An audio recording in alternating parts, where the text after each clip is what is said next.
Evening, everyone, and welcome to tonight's Domestic Violence Town Hall meeting titled, You Don't Have to Be Hit to Be Hurt.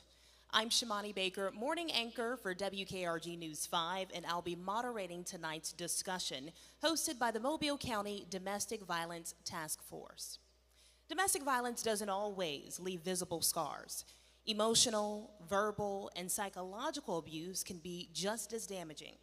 And tonight, we are bringing together experts from law enforcement, the courts, schools, and local advocacy groups to talk about what can be done to prevent it, respond to it, and support victims. We have a distinguished panel of experts joining us tonight, each representing a key part of the fight against domestic violence right here in Mobile County. First, we have Katrisa Crummy, Assistant District Attorney with the Mobile County District Attorney's Office. Let's give her a round of applause. Next, we have Kristen Murphy, Court Advocate Supervisor with Penelope House. Let's give her a round of applause. Zandra Jackson, Resource Officer with the Mobile County Public School System. And last but certainly not least, Mary Collin, Court-Mandated Program Supervisor with Lifelines Counseling Services. Thank you all for being here tonight. It really means a lot. Let's jump right into it. Katrisa, I'd like to start with you. From the legal side, what are some of the challenges your office faces when prosecuting domestic violence cases, especially when there are no visible injuries? A lot of the issues that we face when we try to prosecute those types of crimes that don't leave any visible injuries is unfortunately victims who are too scared to come forward and to continue on with the legal process. Unfortunately, we have a lot of victims who either don't show up to court, don't answer phone calls, don't answer letters, or do show up and try to recant their stories that they've already told law enforcement. So a lot of the issues we have are trying to convince victims that you are safe, you are heard, you are seen, and to make sure that they understand that my job is to prosecute the person who did this to them, but I can't do my job without their participation and support. Sometimes there are witnesses, sometimes we can do that without victims, but it always helps to make sure that we have somebody who is abused, that wants the help, wants to get justice, and we do try to get justice and do get justice for them. And when we talk about collecting evidence, right, something to help their case, how can they do that without putting themselves at risk? I do have some victims who very secretly record incidents that happen. They leave video recordings, they have audio recordings sometimes, phone calls that they have. Usually when it comes to any kind of harassing communications, they have text messages, so those are helpful as well.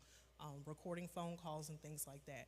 I always advise them, don't put yourself in any more harm, but do what you can to collect the evidence necessary. Sometimes it comes with jail calls that happen after the arrest.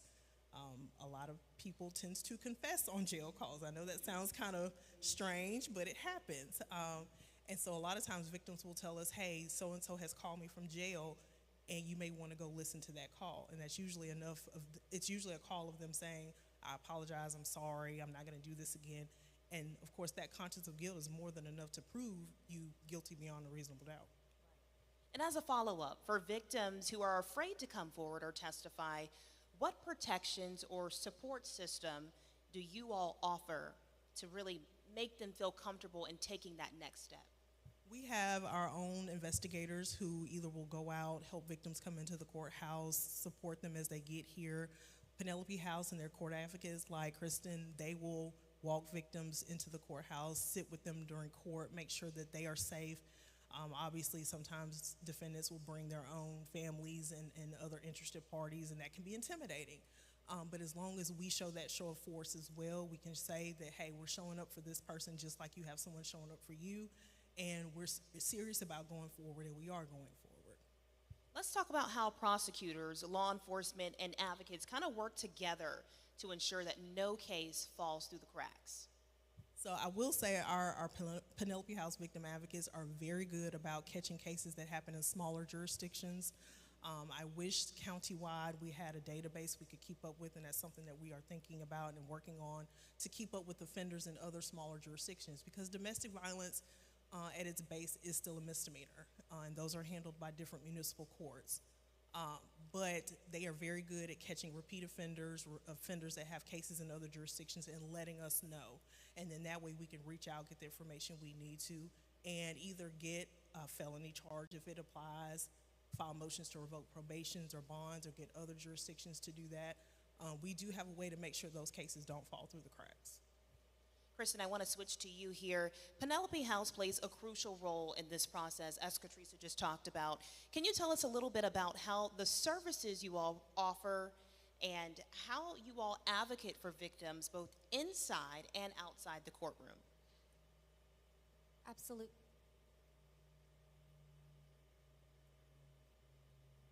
Absolutely. We collaborate and work hand in hand with our community partners. One of the things that Katricia just mentioned is something that makes a big difference. We go to 31 courts in 4 counties.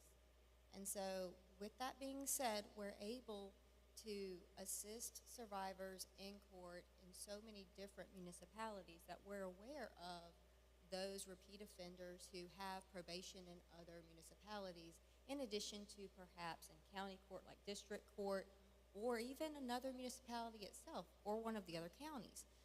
There might be different probation officers that aren't aware that there's conflicting cases that they should be revoked on, and we would get that information, case numbers, charge, the court, give it to the prosecutors or the ADA so that they can work with to get those certified records to see if those elevated charges can happen. But as a whole, Penelope House is a safe house, and our first line is calling our crisis line. Okay, so starting there, and literally you'll get a person. We are 24 hours a day. So starting there, if someone reaches out to us and they need to come into shelter, that's the first step. And we have a very holistic approach where we have case managers, we have court advocates in shelter that work on case plans.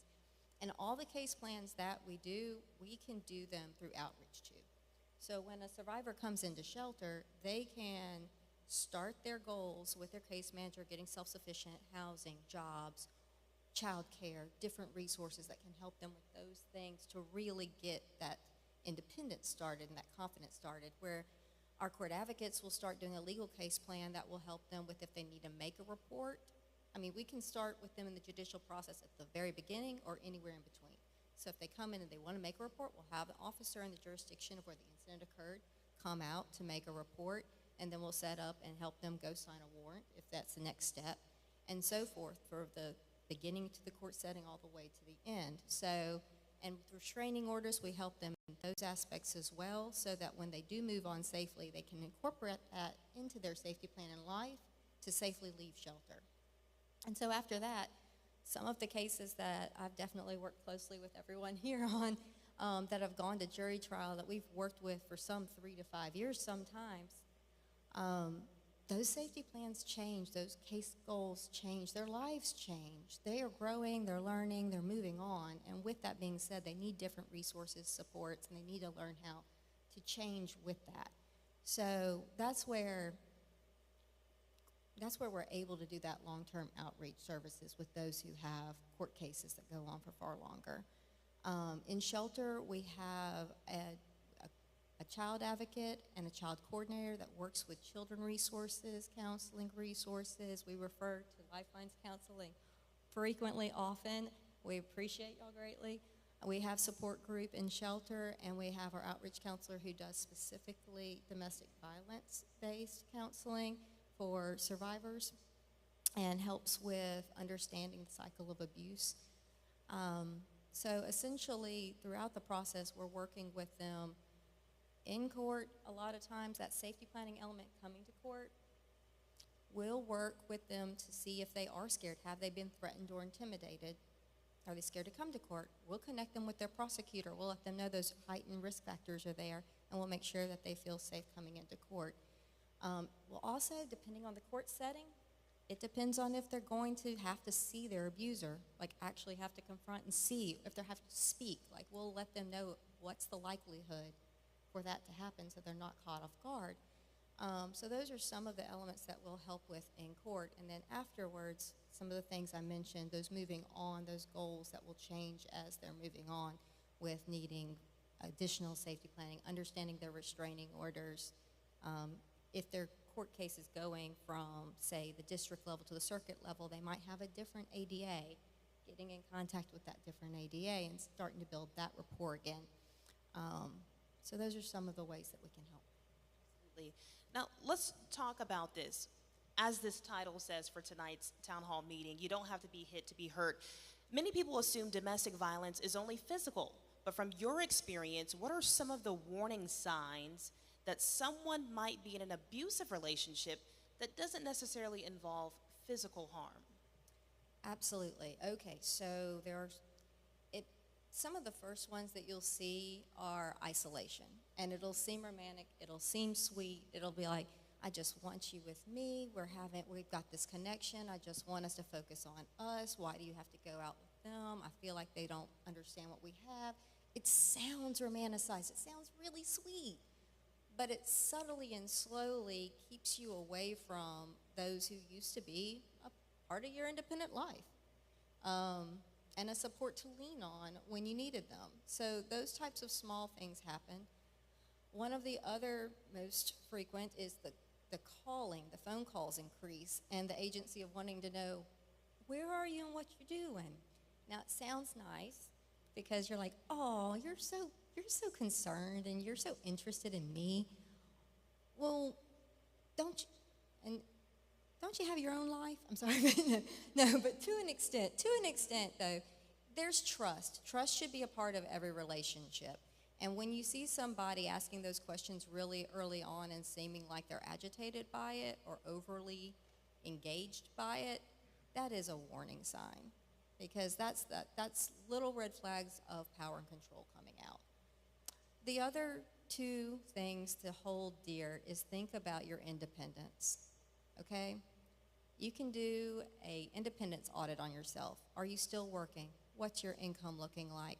Do you have people you can call and feel safe talking to you? Can you freely leave your house? That agency slowly gets taken away from their targeted victim, okay? So you look and you see, what did you have before and what do you have now? Where are you in that, and do you like where you are? But it's all about seeing your freedom and your resources slowly dwindling away because they want that dependence on them. Now, we talked about the practical support that Penelope House gives to victims, but let's talk about the emotional support for victims. Well, with emotional support, every single survivor we work with has been through trauma, a significant amount. And the physical violence that so many people are alarmed by and heartbroken by, it heals. And most of the time, that's not what they're dealing with. The aftermath is often learning to trust themselves again, learning to feel safe again, learning to have a self-worth again, working on those things that have really broken down.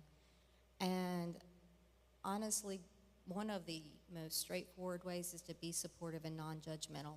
Domestic violence doesn't discriminate. It doesn't care who you are. It doesn't care where you came from. It can happen to anybody. Understanding IPV, intimate partner violence, the more you understand it, the more you will understand that no victim or survivor should be ashamed. The only person who should be ashamed is the abuser. Only person. So the more awareness we bring and the more support, and when I say support, I mean education and empowerment. From the beginning time that we are starting to work with somebody to when we've been working with them for years, we're teaching them to be their own advocate. We want them to be strong. We want them to understand and see those red flags for themselves. We want them to have that agency and strength, and you're teaching them how to see those things and how to move on. So it's a lot of just education.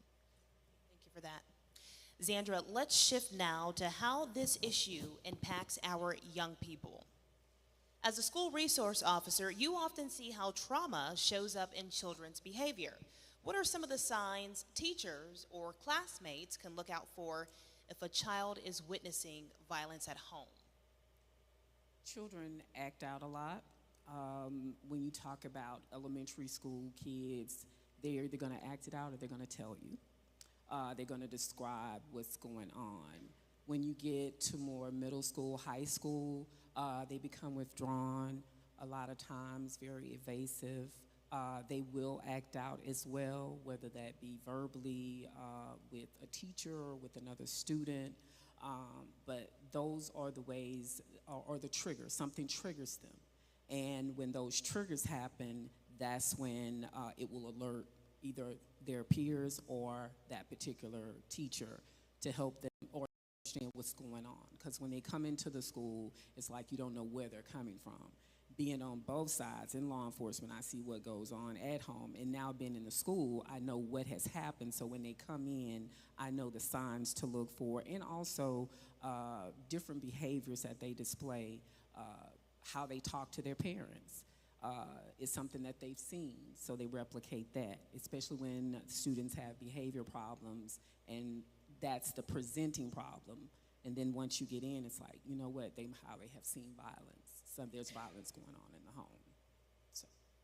And what kind of education or prevention programs does the school system have in place, if any, to help students understand healthy relationships and personal boundaries? One thing about the school system, they have plentiful partnerships. I know Penelope House, they have education where they go out to the schools. They have the education team that goes into the community. They talk about healthy relationships, also partnering with Lifelines. They also partner with the city of Mobile with the advocates, victim advocates, family intervention. They have a wealth of information, women's counselors, who to refer to, DHR. So they have things in place, protocol in place, to be able to direct a student if there is something that comes across relationship-wise. If a student, recently we had a young lady woke up with a boyfriend, she took it really bad, she was in school, she was crying. Luckily, I was at the school that day at this particular school, brought her in, myself, the counselors, and the assistant principal. We all talked to her to help get her, back where she needed to be. And to come to find out, again, the presenting problem, because there were things going on at home, things that she'd witnessed.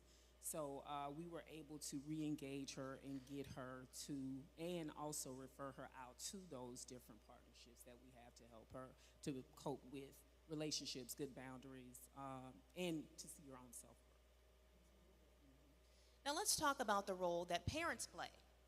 If a parent suspects their child is being exposed to domestic violence, what's the best way to intervene or get help?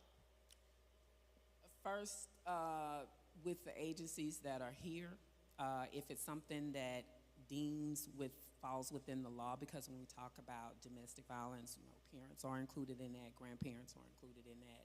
But if it's where it's boyfriend, girlfriend, there needs to be documentation, making sure we talk to our children, or a parent talks to your children, disclose, hey, this is not someone touching you the way they talk to you, because that does happen with our young people. That's where it begins, and it can go unnoticed. And so when you start seeing the withdrawal, when you start seeing, like they say, the texting, always got to call you, that's when we need to be having those, hey, we need, something needs to happen. If it becomes more physical, if it becomes to where, yes, make the report, make sure it's reported, and make sure that they implement one of the programs through the Crisis Center or Penelope or Lifelines or the Victims Advocate Services that is offered through the city. So, and just to make sure we're mindful, paying attention. As parents, we have to pay attention to different things. We need to be looking at the phone. We need to be reading, my ear be up to the door. There's no privacy. I'm sorry. Nowadays, we have to know, because it's just a society that we live in. Everything is so acceptable, and so parents have to be more involved. And when they see these things, they have to make sure that they're on top of it and getting the services and also the help that's needed to help them navigate. Because it's one thing when your mother, I love him, you don't understand, I love him, and it's your mother. But when you get that extra, that village, it helps to bring it all full circle. That was very helpful. Thank you for that.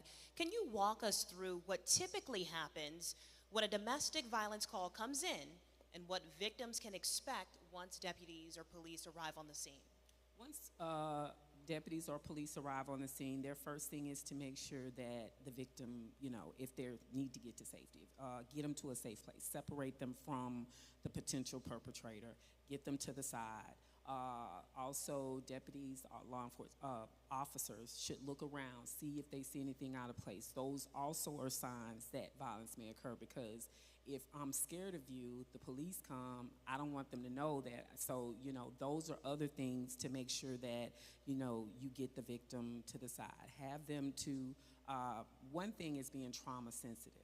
Officers understanding that this is a traumatic event, and allowing them to talk, because sometimes recanting the story, the trauma is real time, and it may not come out, or there are things that they may not say up front. So getting them to the side, talking to them, let them write it out if they can, write out.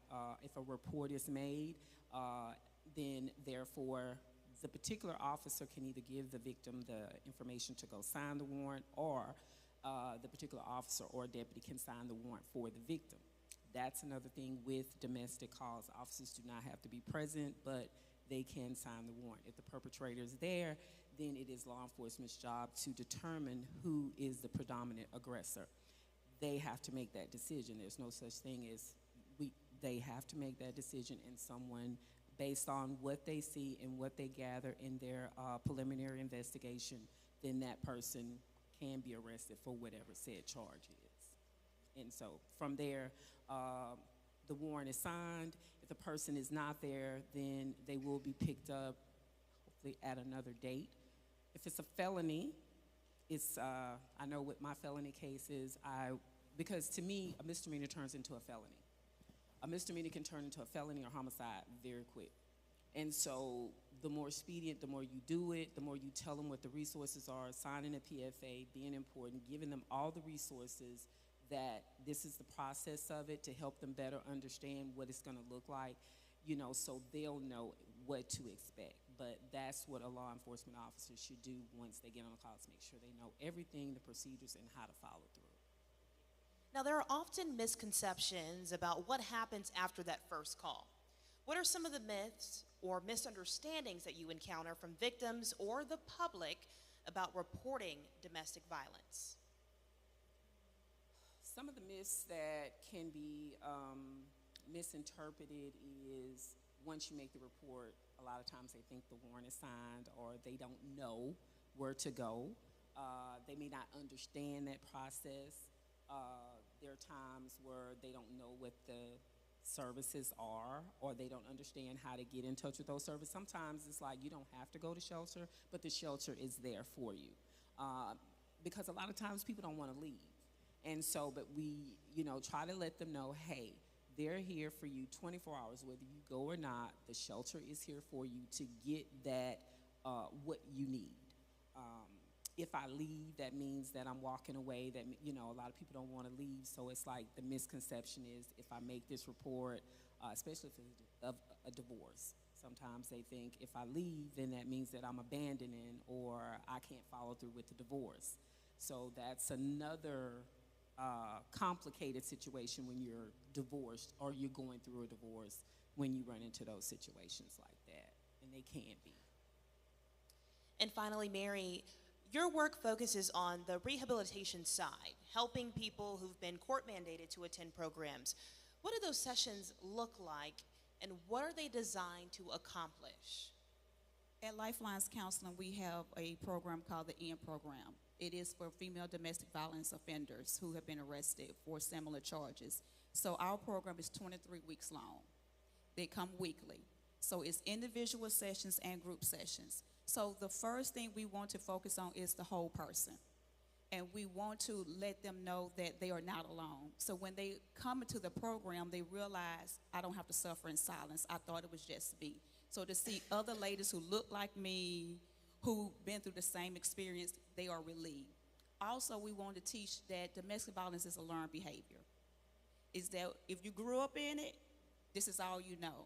And so we have to give them new skills, new tools to utilize so they will not repeat this mistake. And so we also teach parenting because if they saw it growing up, now their children are seeing the violence.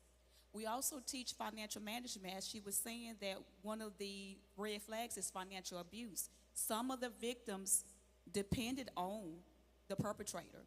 And even though in our program we consider the female the perpetrator, sometimes they were the victim. And they finally said enough is enough.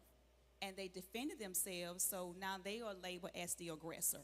So we are teaching red flags. We are teaching conflict resolution skills. We are teaching to regain your power, reclaim your voice. So those are what those sessions look like. And in your experience, what are some of the underlying causes that lead to abusive behavior? And can counseling or intervention truly create change? Some of the underlying causes, one is childhood trauma. We cannot overlook that. We cannot say this doesn't exist. Childhood trauma lays that foundation for abusive. Also, poor conflict resolution skills. If no one has taught you, you have not witnessed how to resolve conflict without violence, that's the way you are going to handle it. Also, power and control. Because we use violence to control.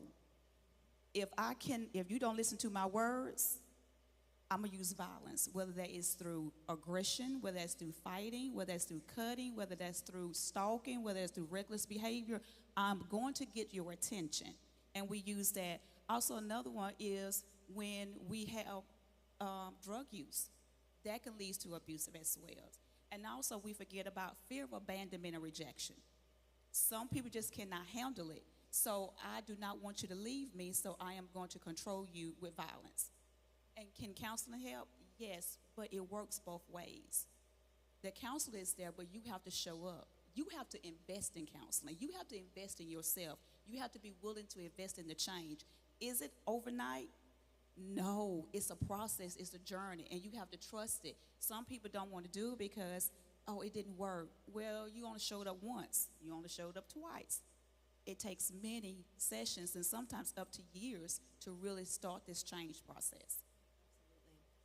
Now, how does Lifeline's Counseling Services collaborate with other organizations like Penelope House or law enforcement to make sure both prevention and rehabilitation are both addressed? So with Penelope House and law enforcement, we get referrals.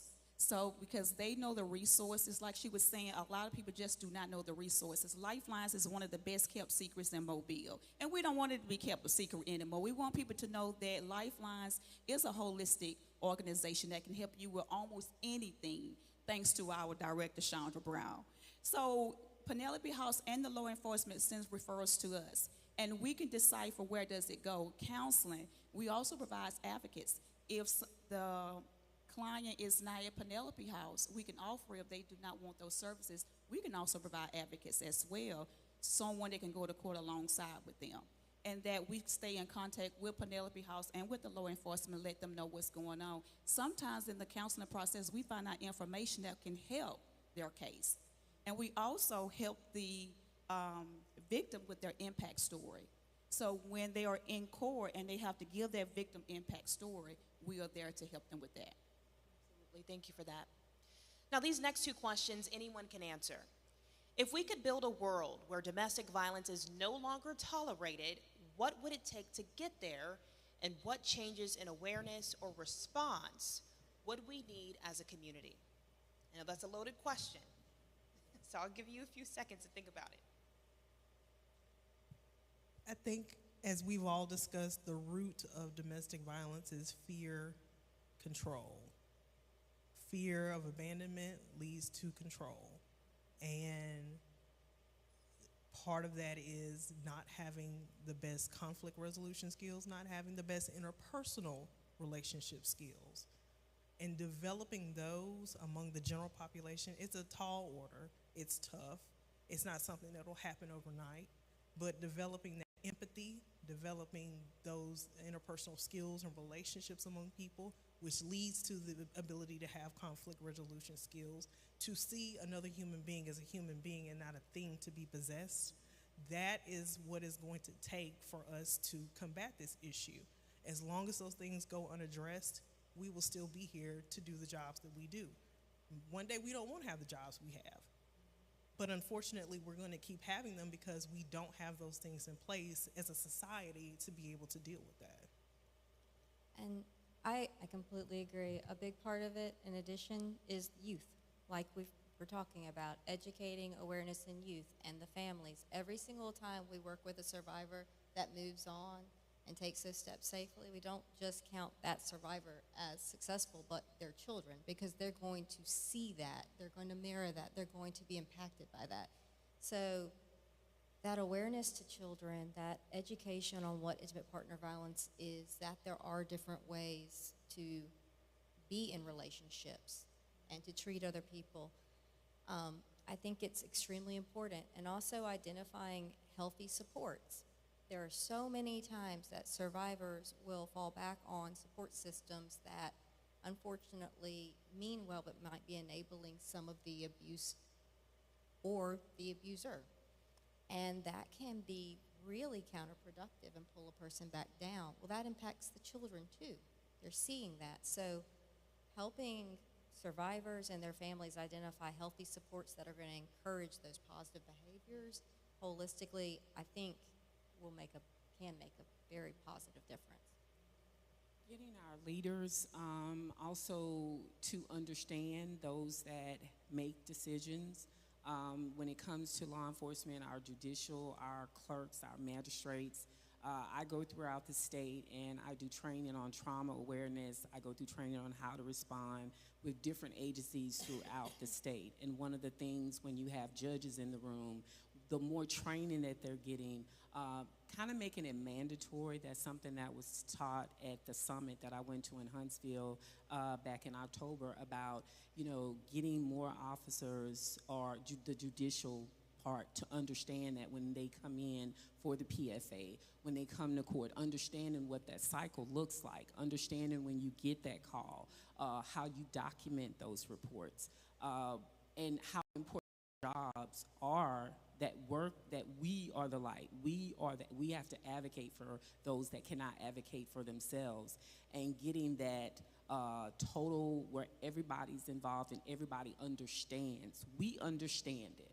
but we need everyone else to understand when these cases come across, when these people come, the victims come, whether they're male or female, when it comes across, how to navigate through that, because it could just be the way you talk. Sometimes it can turn a person away and be like, you know what, that's all they needed.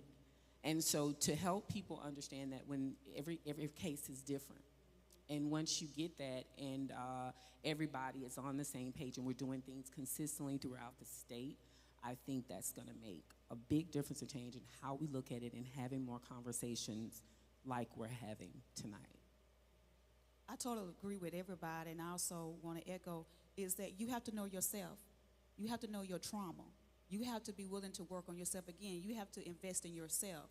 If you know your triggers, you would know when to walk away, when to have boundaries, when to say no.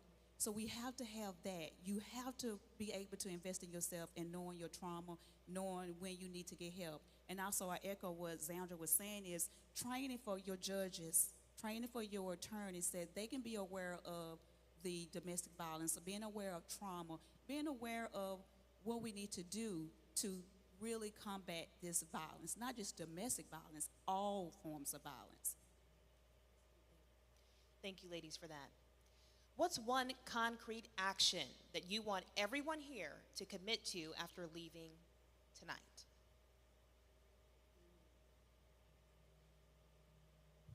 I think see something, say something. And we tell people that all the time, and it's kind of goes in one ear and out the other. But truly, if your friends, your family, coworkers, we've seen a spat, unfortunately, of domestic-related homicides lately here in Mobile. And it's extremely disturbing. And the one thing that keeps happening after the fact is friends and family go to the news, go to y'all, and say, well, we thought something was going on, or we knew something was going on, or she talked about this. And a lot of people just kind of in the moment say, oh, well, it'll be okay. Well, pray about it. Or, well, let's talk to someone else about it. In that moment, people need the tools to empower. And that's why we're here tonight. We're giving folks the tools to empower someone. It may not just be you. It may be someone else in your life that you say, well, I don't know if you know about Penelope House. I don't know if you know about Lifelines. I don't know if you know about what the DA's office offers. I don't know if you know about these services, but here they are, and utilize them. I'll go with you. I'll help you. We will walk this journey together. Be there. Go beyond just see something, say something, and be there on it. It's a journey. And all of us have had victims that we've walked this journey with for years. Some that we're still walking the journey with. But to be that safe space, to be that person to say, hey, this is enough. You need help, you need to get out, and I'm here to help you do that.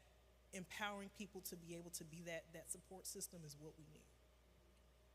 Support the people who are doing the work. If you can't get involved, Penelope House, support Lifelines, the district attorney's office, the law enforcement, just support in other ways. And it could be monetary, it could be, paying for a hotel room, it could be food, it could be something as simple as that to take an action, but to have more conversations. This is not a conversation people like to have, but to incorporate that into some part of in the community where we're recognizing it, because the 23rd was Purple Day, and of course this is breast cancer awareness, but we need to, we need to help each other spread the word about it. So help those that are in and say, hey, what do you need? How can I help support someone who has survived?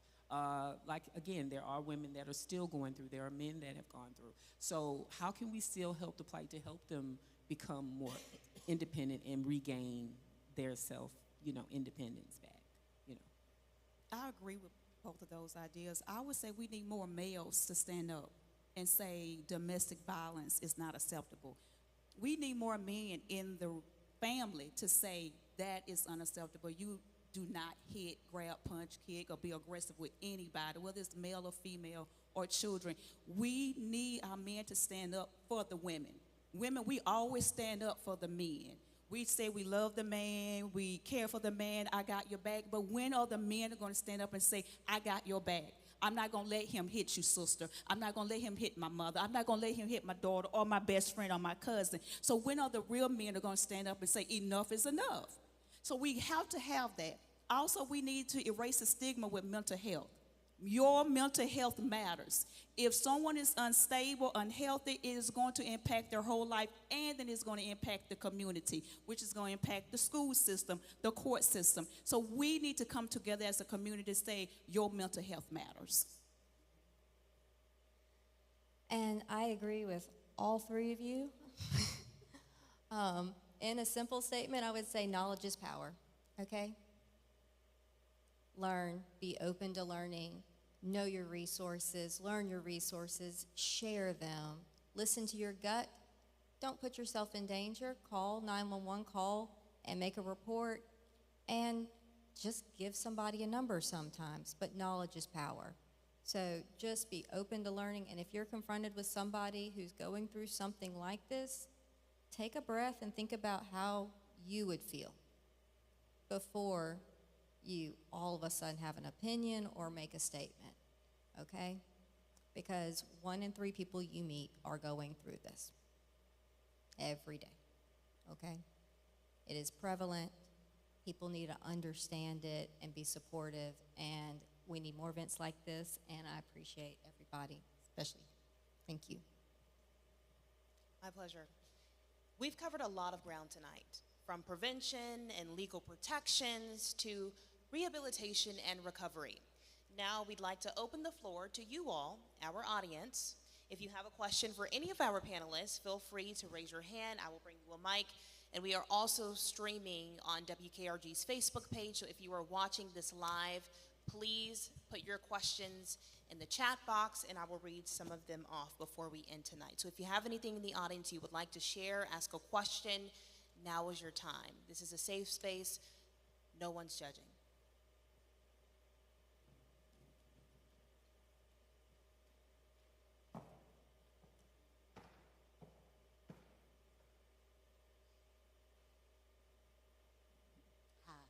don't know if you can hear me. Hey, you were explaining earlier what occurs when officers arrive to a location. Is that a pretty standard procedure with all law enforcement agencies within our municipalities in Mobile County? It should be. I know with the Mobile County Sheriff's Office, it was a part of the in-service training. We did a series of how to respond, how to write reports, what to do, and it should be pretty much standard throughout our municipalities, our county, and how they are to respond. That is the job of whatever department head to ensure that their officers are properly trained when they go out and they respond to domestic. If that is not happening, then that's a conversation that the community leaders can definitely direct to either the city council or that particular department head. And let me also add to that, law enforcement officers, and Xander knows this very well, law enforcement officers are trained to take these calls seriously because unfortunately, law enforcement are killed more often in these types of calls than any. So they're trained, all of them, no matter what municipality, are trained to take these type of calls seriously because they know it can end up bad for them personally, not just the person that they're trying to get a report from or even the abuser. They know that these are the types of calls that usually end up in the headlines, and they don't want that to happen, and so they do take them serious. You also stated, and it may just been a slip up of words, you said if a report is made. So when a law enforcement officer goes out on a domestic violence call, is it required or mandated to make a report even if no one's arrested or? It should be documented. Should be documented. They should be documented. That is, whether there is an arrest or not, the report should be documented. Whatever occurred, there was no signs of violence, that should be notated. If there was violence, then whatever charge that incurs, but there should be a report made when they report or respond to a domestic call. I know that's been the protocol that I've been knowing for years. And again, to what ADA Kwame just said, there were 3 law enforcement officers killed in September in Pennsylvania. They were responding to an arrest warrant for someone who was stalking their girlfriend, and they all 3 were killed. And this just recently happened, so it is one of the most dangerous calls that law enforcement officers respond to. Okay, I don't want to hog the floor, but I have a few more questions. Okay, so when the officer arrives, the arrest decision, what factors, might include, for him to decide to arrest someone at a location when you have? Well, once the officer gets the statements, you look for physical signs of abuse. Their different charges were anywhere from misdemeanor harassment to assault, strangulation, which is a felony. So they look at whatever the facts are to give them the probable cause to make an arrest if the subject is on the scene and an arrest needs to be made or an investigator needs to be called out regarding if it's a felony and more serious charges need to be added. Okay, yeah, you're very knowledgeable in all this. Thank you so much. So I've recently learned that in Mobile County there is a domestic violence fatality team. Yes. At what point or who involves them throughout the municipalities if they come up on something that may be, considered a domestic violence fatality? So our Mobile County Domestic Violence Task Force has a subcommittee, and it's called the DV Fatality Review Committee. And what we are tasked with doing is reviewing all fatalities that involve domestic violence in Mobile County. Some of the factors that go into that are the cases concluded, meaning that the appellate process is done, there's no more appeals, or it was a situation where there was not an arrest made for a variety of reasons. Either it was deemed self-defense, or the perpetrator took their own life, or any number of factors. But the case has to be completely done and over with before we review it. And that can take some years, depending on some cases. But our task force committee will meet on a quarterly basis, and we will go over one particular case. All of our agencies that are on the DV task force are involved. The school system, our office, Lifelines, Penelope House, DHR, the VA, the federal government. We have someone from the DOJ come. Any number of legal services, Alta Point. we have a number of agencies that are working on our task force, and they come together and they pull from their records any type of interaction they may have had with the abuser or with the victim. And we go through that and we say, okay, hey, what signs were there that nobody saw? What are we, hindsight is 20/20. What are we looking for? What do we see that we need to push a message to the community about? These are the resources. Don't let it get to this point. And to be honest with you, that's why we're all up here tonight. This town hall came out of a DV Fatality Review Committee meeting that we had earlier this year. And what we noticed was the abuser was abused at one point, and the victim was an abuser at one point. And the abuser, the defendant, the one who was charged, kept saying, I didn't know any resources were available. We had just moved from out of town. I didn't know anybody. I had no support system. I had nothing. And we took that and we said, how do we push to transient communities the information, the resources, the agency knowledge that we all have? And that's one of the ways we did it, by this town hall, by the Facebook ads that we've put out.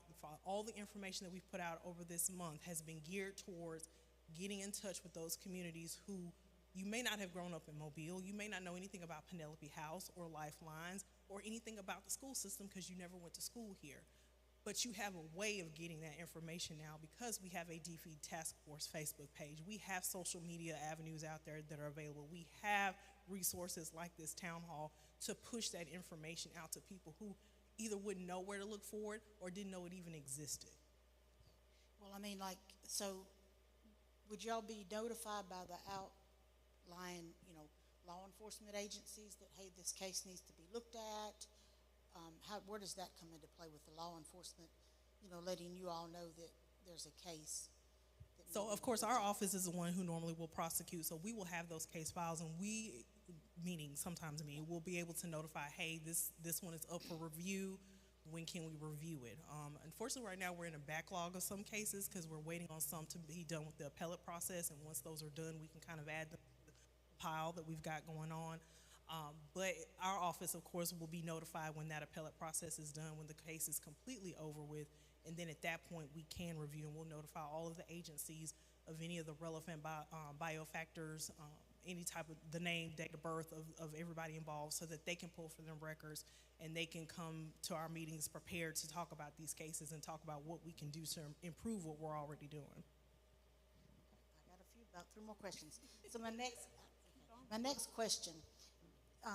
If an officer is dispatched to a domestic violence call and you have a victim and you have a suspect, if there's visible marks on the victim, but the victim denies the suspect is responsible for the marks, and I think y'all were talking about this a little earlier, but if the victim claims that they've made the mark themselves, if neither suspect nor victim are arrested or detained and officers leave, would this be a situation where an officer would have to file a mandatory report for this incident?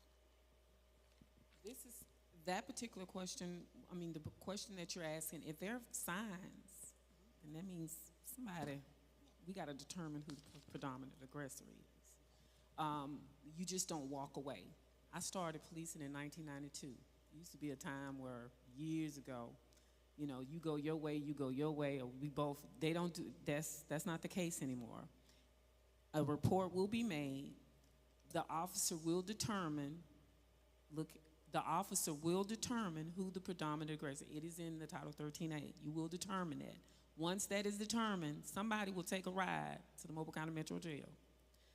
Once they do and they're charged, then that's when the legal process will start, and then the victim can either go to court and tell the judge, go before whomever, and say what did or didn't happen. But if that officer has the proof and the probable cause, the bruises, the marks, that no one should have left there, no, we're not going to do that. Okay. I've got a whole list of things. I'm going to try to make this as short as possible. So a victim that has visible scratches and no arrests are made, if that victim and suspect stayed at the location and officers did not fill out an incident report, an hour and 15 minutes later, the same neighbor that called in the earlier 911 call, call officers and they're dispatched to the same location. Upon arrival, the victim is on the floor, unconscious. PD called this into dispatch as a domestic violence cardiac arrest. All medical reports list the complaint as domestic violence cardiac arrest.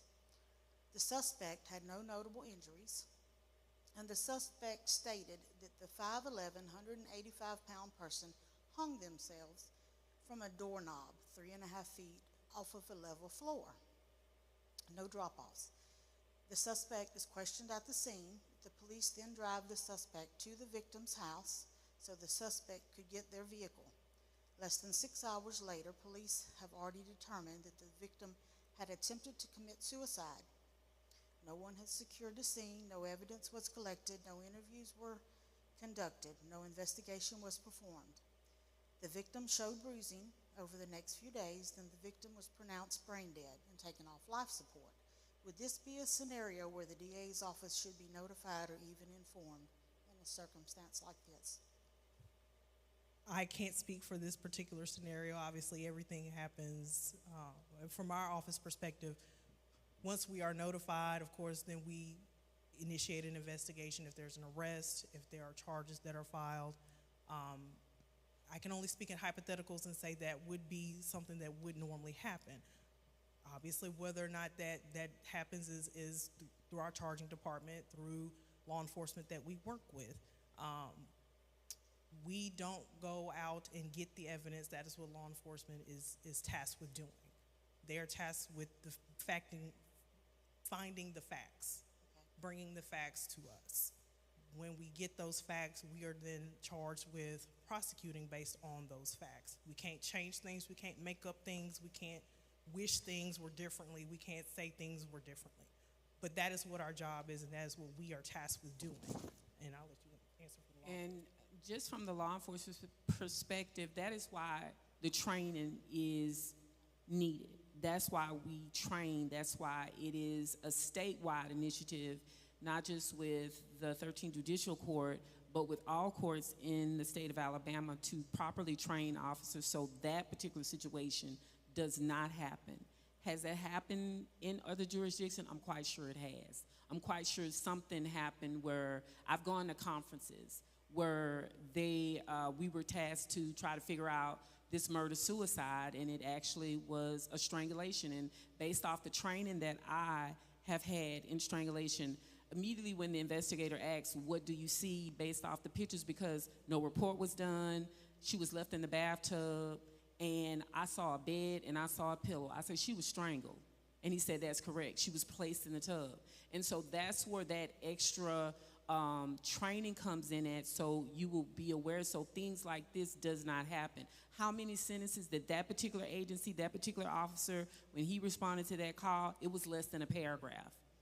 And so they are still now with that case in that particular state in New York, they're still trying to get that case reopened. So what you're saying, those type things have happened, and you know, that means that sometimes they have to go back. They will have to relook at cases when those type of loopholes have, those things have happened. It's very unfortunate because that should not be, but that's why it's very important for agencies and department heads to make sure that their officers, their agency is properly trained so that and no family has to experience that scenario. Okay, I'm going to finish up. This is a little long, but everything that I'm asking you for a reason. I have written or recorded records to substantiate everything I'm saying, and I need to get some light on what happened. In December 2024, a life mattered, and our domestic violence laws failed to protect that life. In the scenario I presented, a life was taken. The one that made me a mama. This was my firstborn adult child who had a mother, a father, siblings, a daughter that just graduated this year, who is no longer has a parent, and many other loving relatives. And I'm going to name the police department. Everything I have on record. The Saraland Police Department failed to protect their rights in a domestic violence situation. They were called out to an area, and it was reported that my child had scratches on their face, and the Saraland Police Department arrested no one, made no report. The first call they responded to, was from the 911 transcripts everything I've just stated.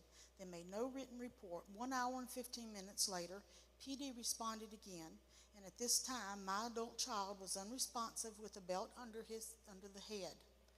No visual witnesses but the suspect in the room. The police department brought the suspect to my home, dropped them off to get their vehicle. I was never notified by the police department that my adult child was literally clinging to life and en route to the hospital. The suspect did not live at my home. My son's identification had my address on it. I was never notified by the PD. No detective, no officer ever contacted me. And when I reached out to the detective 6 hours later, he tells me that my child tried to commit suicide. And the reason no one knocked on my door was because my adult child was not dead yet. And he said the case is closed. There was no investigation, no pictures taken, no room cordoned off, no one taken to jail. My child's life mattered. My child's life was worth more than cold, callous, no compassion remarks. The Saraland Police Department definitely needs training. There are 6 predictive factors that, when present, suggest foul play in a domestic violence situation.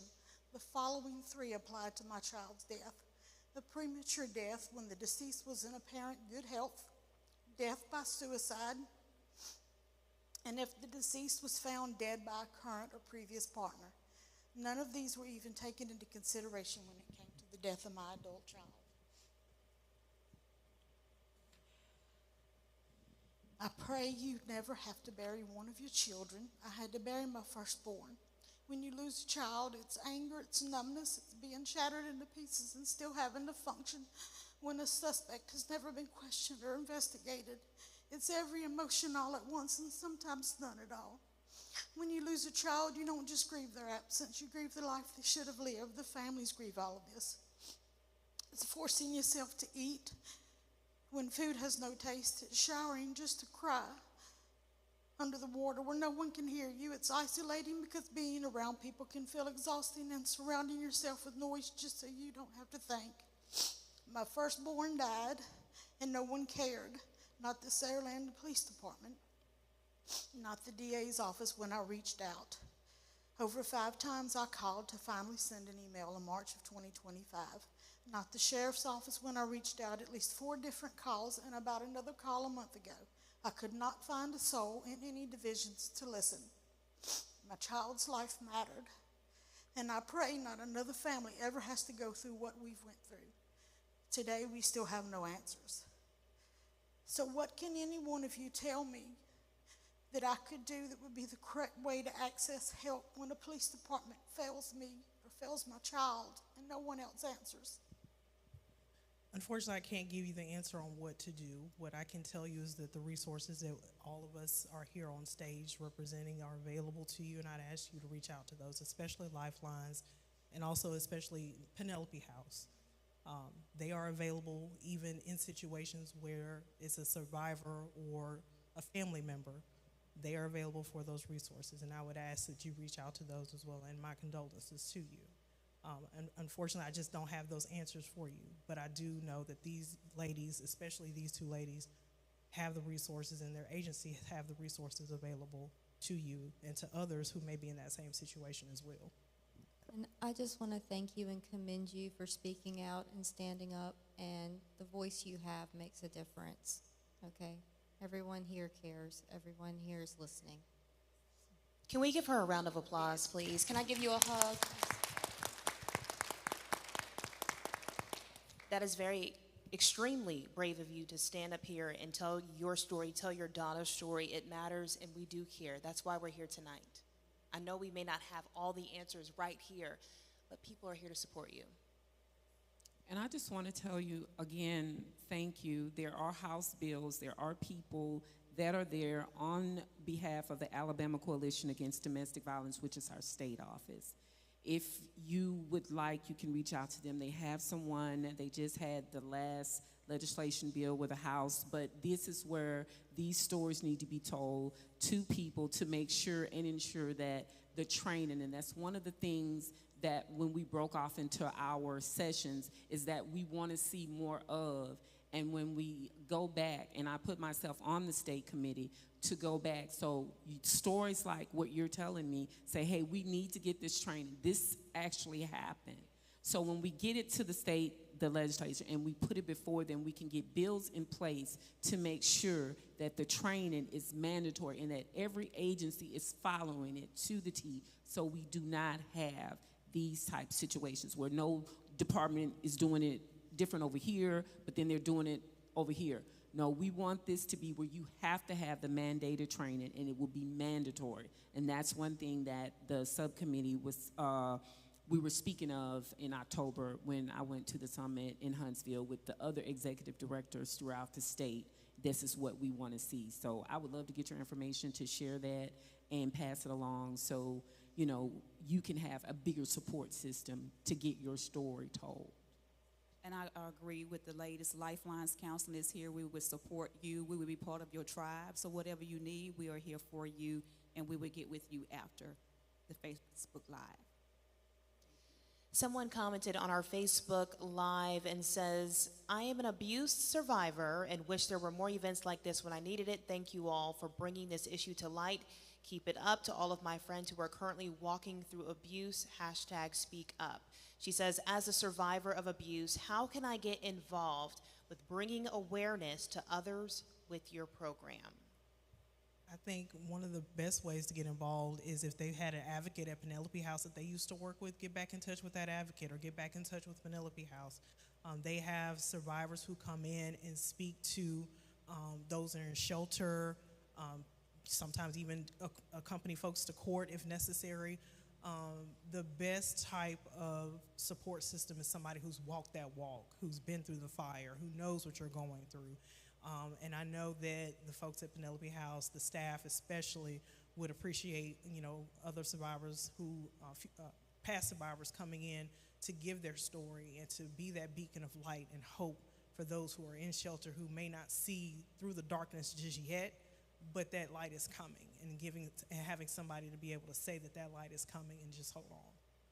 I also say share your story on social media. Social media is powerful. So share your story so other ladies, other victims, males or females, will recognize the signs. Because there could be signs that's there and people just don't recognize the signs because everybody's not taught the red flags to look for. So, and also volunteer at different events. Go to several churches. We need to really get into the church arena as well to talk about domestic violence. Absolutely. I mean, one of the most powerful moments I've seen this Domestic Violence Awareness Month was a survivor speak out who had overcome her abuse 2 years ago. And she shared her story at one of our events this month, and it was absolutely incredible. And it was empowering to those who have lost loved ones and those who are on their own journey. So anybody who is strong enough and able, please reach out, because yes, those voices need to be heard and they do make a difference. And we could create that community because that trauma is long lasting, and I do have survivors that are still reliving the trauma. And the worst thing you could see is for someone that's still living the trauma and it's over, but they don't know it's over. They're still walking in that. So the bigger our support group is, the initiatives that are put in place, task our leaders.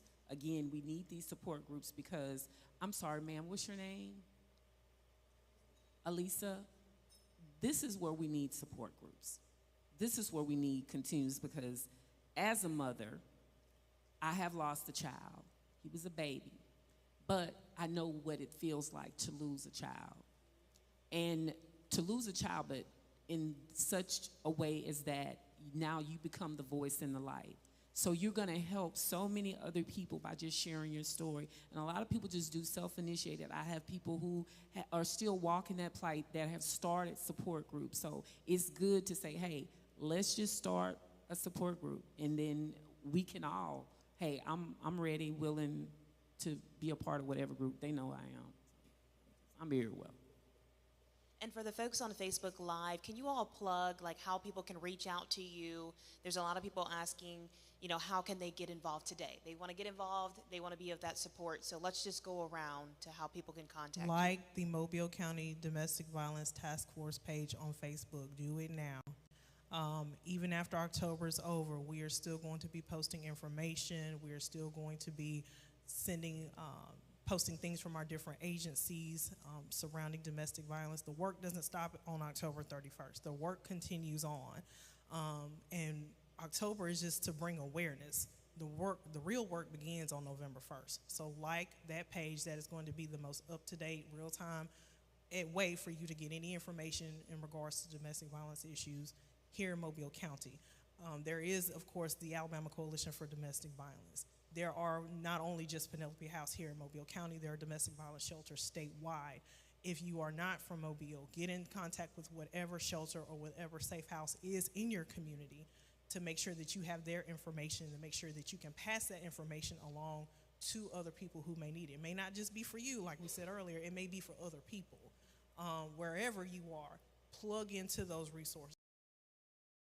If you can give money, whatever resources you have to give those resources. But that would be the #1 place to start, at least for folks here in Mobile. I would say with Lifelines Counseling, you can go to our Facebook page, that's Lifelines Counseling. Also, our website is lifelinesmobile.org. Lifelines number is 251-602-0909. We are also having our fundraiser November 1st at Fort Conde. It's called Brunch Fest. And with those funds that we offer, sometimes we offer free counseling. If we raise money, that our domestic violence victims most likely are not insured, and they are not able to afford counseling. So if we raise money, and when we do raise money, we are all able to offer free counseling sessions. And we know if you've ever been in therapy does cost. And if you invest in it, it can get to be costly. So that's lifelinesmobile.org, 251-602-0909. And PenelopeHouse.org, and our crisis line that's 24 hours a day, 251-342-8994. And if you've seen any of the flyers that are purple that have a QR code on it, click that QR code. It literally connects you to every resource. Okay, it has a list of all of our resources, so don't hesitate to click on that QR code. Thank you. And were there any more? If anyone else has a question, feel free to raise your hand and I'll bring the mic to you. Thank you. I am a domestic violence survivor, and one incident affected my life for 18 years.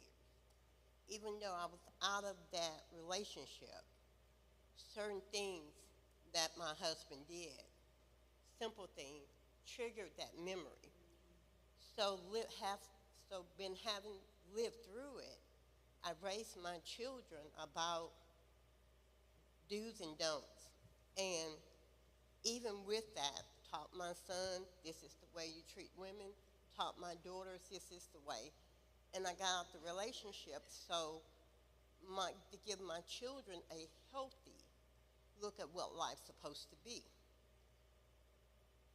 Been with the Lifeline Counseling Center. We had the event at our church about aftercare, what to do after you got when you get out of that situation.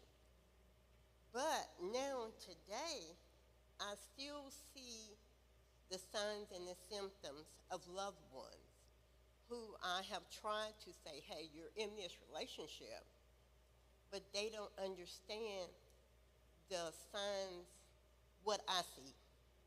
So how can I help them see the situation that they're in to get help?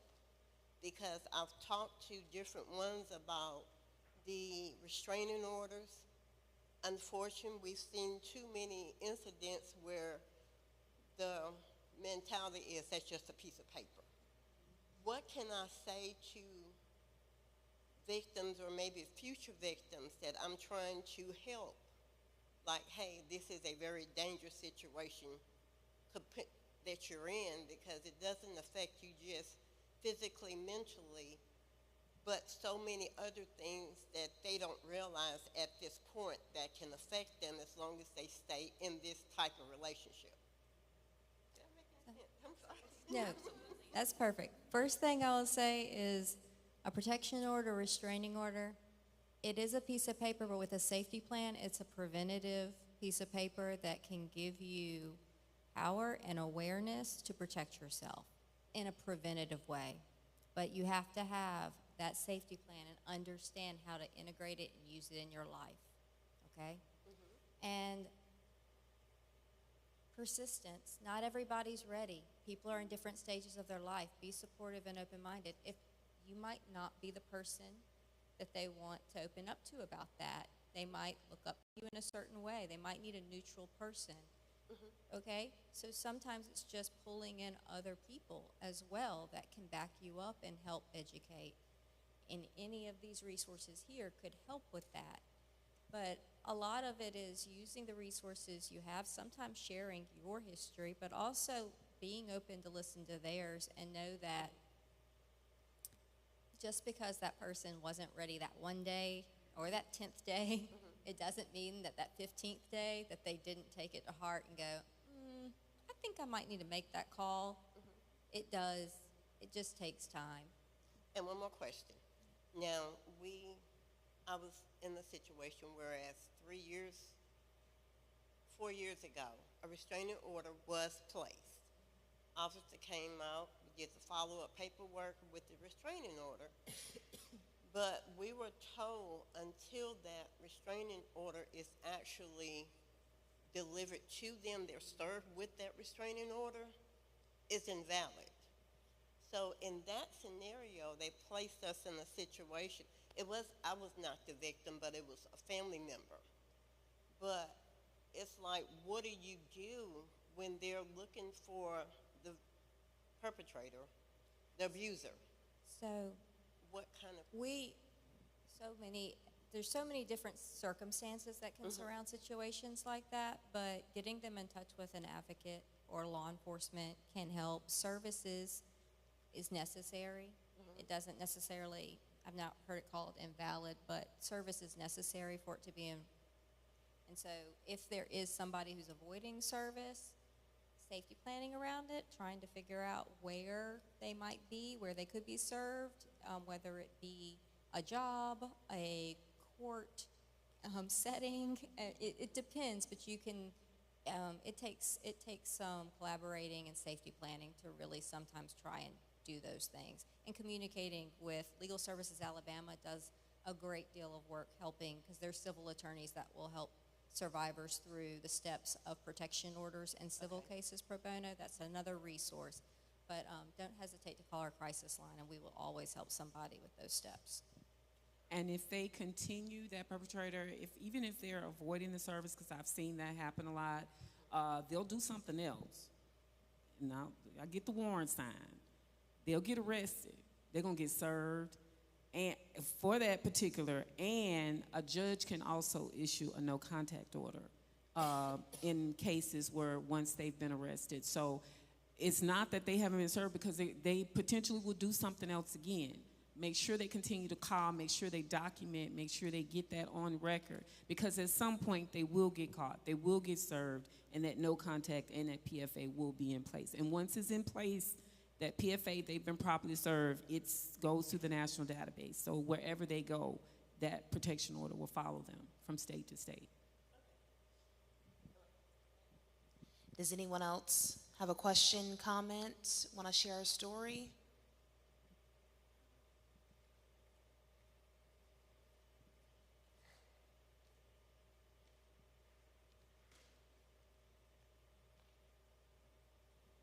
Good afternoon.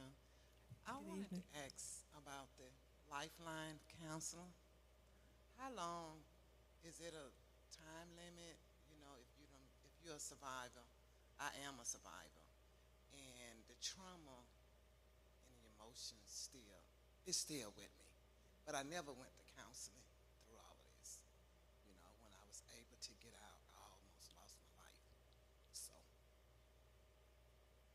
There is no time limit, because, I'm sorry, look, it's going to be okay. I'm sorry. There is no time limit Okay. when it comes to counseling, because everybody, everything, everybody's story, everybody's life is different. I tell people, do not put a time on your healing. Do not put a time on counseling, because you have put yourself in a box. And if it doesn't happen within that time frame, you give up on it. But no, every little step helps. So there is no time limit. You go at your own pace. Because, my sons, they grown. My youngest son is 35. He live in Atlanta. And he's married, but he's going through counseling, not for abuse, his wife, for seeing what I went through. And my other son is 38. And it still affects them because they so close attached to me. I was, it's a long story.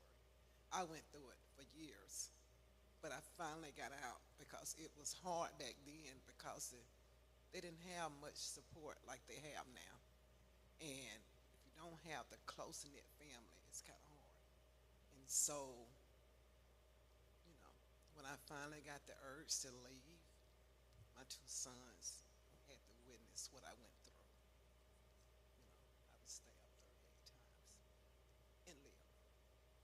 Yeah. So that's what I wanted to ask you about the counseling. That's the first step for healing. That's the first step for your healing and beginning your healing process. Because, again, it is an impact that anything can trigger you. What happens in childhood goes into adulthood, and especially when you've gone through a violent situation. I was 18, and I was in a domestic relationship. Didn't know, how did I get here? And I had almost fight from broken jaw, black eyes, covering up, going to work, all of that. And over the years, I told my story when I started sharing my story, and that started with my healing, telling my children, because at the time, thankfully, I didn't have kids, but I see what it does to kids, because I always said it wasn't going to be my story, and it became my story. I know. So the fact that you're talking now and that these resources are here, I would implore you to please reach out. These are some amazing, when I say amazing, team of women and advocates. Ms. Tony Ann's in the back. They are phenomenal to work with the individuals that, have endured that. So please do not leave here tonight without getting that information and without, getting the help that you need to help you to continue to grow and continue to get past this, because you don't want to keep that. You want to let that go. You got to let it go. I try to let it go, and even they are in prison, I forgave them in my heart for what they did to me, because I had to try to move on. And I used to talk to my daughter, but see, I didn't have but one daughter. She was 37. I lost her 3 years ago to COVID in Tuscaloosa at work. And it's just been like one thing after another. Yeah. But thank you. I get in touch. And what people don't realize, trauma changes your brain structure. When you have gone through it, it changes everything up here. So everything about here has really changed, and your amygdala is in that fight, flight, freeze stage.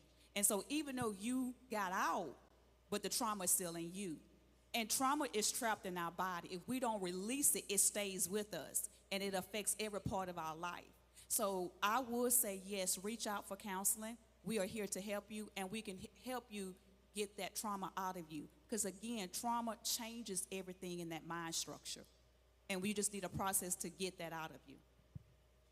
And you're stronger than you think. You just proved it right Oh my now. God. Thank you Yes. so Oh much. my for gosh. sharing. Can we give her a round of applause? Yes. Know that you are not alone. You are not alone. And we are praying for you, and there are people here to help you. Does anybody else have anything to say they want to share, ask a question? Let me go check the Facebook Live and make sure no one else has dropped anything in the chat. We certainly just want to thank all of our panelists tonight. Again, you all are incredible. Everything that you do to be up here tonight, I know you all have worked a long day, but to be here to support these people, these survivors, these victims of domestic violence, It means a lot to me, and I know it means a lot to them. Let's give our panelists a round of applause, y'all. This discussion reminds us that domestic violence isn't always visible, but its impact, as we've seen tonight, can be lifelong. And more importantly, that help and hope are available right here in our community. If you or someone you know is experiencing any form of abuse, please reach out to law enforcement, Penelope House, Lifelines Counseling Services, the DA's office. You don't have to face it alone, and that's the message tonight. You are not alone. These people are here for you. I'm here for you. People in the audience are here for you. People who are watching this are rooting you on. We want to support you. And as the name of tonight's event reminds us, you don't have to be hit to be hurt. On behalf of the Mobile County Domestic Violence Task Force, thank you all for joining us tonight. Have a safe evening.